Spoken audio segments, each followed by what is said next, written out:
Humarap si Vice President Sara Duterte sa pagdinig ng House Committee on Good Government and Public Accountability kaugnay sa budget ng Office of the Vice President. Nagbunso dito sa privilege speech ni Manila Representative Rolando Valeriano na nagpunto sa umano'y maling paggamit ng pondo ng OVP. Sa umpisa pa lang ng pagdinig, mainit na ang balitaktakan nang tumangging manumpa ang Vice Presidente. Ang nasa rules ninyo, witnesses lang po ang nag-o-oath. Wala po kayong rules sa resource persons.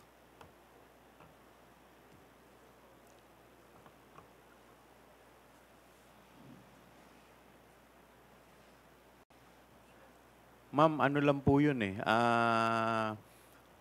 Yung term lang po yun eh. Pero considered as a resource person din po kayo eh. Yes, sir. Opo. Resource persons nga po Kayo nakalagay witness dito. din po at saka resource person po.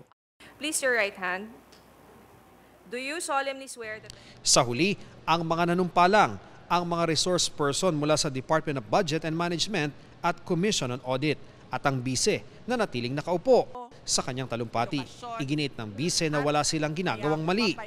Wala raw nawaldas na pondo at kung mayroon mang audit findings, handa raw nila itong sagutin sa COA at kapag may naisang pangkaso, haharapin daw nila ito sa korte. Politika raw ang dahilan kaya siya ang puntirya ng investigasyon. What we are witnessing now is no ordinary legislative inquiry. This exercise is a well-funded and coordinated political attack. This much is evident from the very words of the privileged speech that prompted this inquiry. A speech that simply meant to say, do not vote for Sara on 2028. It is clear to me that this inquiry is not about misused funds, accountability, or governance. Instead, it is solely aimed at discrediting my name and my office to prevent future political contests. What you are trying to do is make a case for impeachment. Hindi naman ako kakandidato sa nalalapit na eleksyon.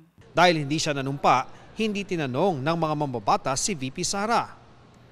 Pero bago magtanghali, lumapit ang bise kay Chua. Pagbalik sa upuan, muling nagsalita ang bise para magpa-excuse sa pagdinig. May I request to leave the inquiry? Ma'am, pwede naman po, considering na hindi naman din po kayo naka-oath and alam naman po namin, marami rin po kayong ginagawa. The Vice President is excused.